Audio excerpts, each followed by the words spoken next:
Hi, I'm Zach Adkins, And I'm Quintin Roper. and we're going to be talking about economic growth.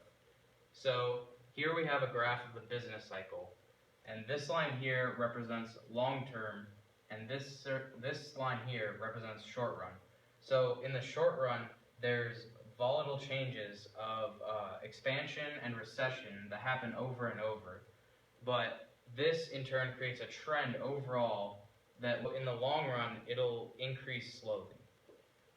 This connects here to this graph of real GDP from 1929 to 2005. So here the green line of actual is compared to potential real GDP. So you see here near the Great Depression, you can see how the short run fluctuates much more than the potential, which is more of a long run projection.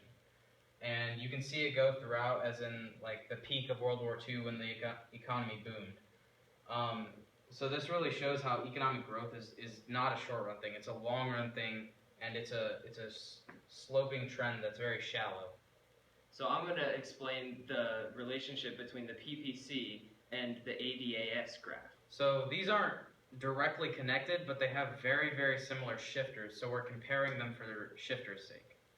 Yeah. So in the short term, the biggest thing that shifts is AD, right? So that would be shown by either an increase or a decrease. This only affects the short run because eventually SRAS will shift back towards the real Y.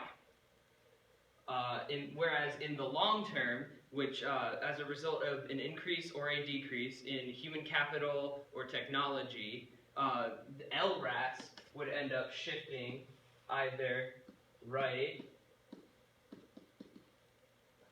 or left.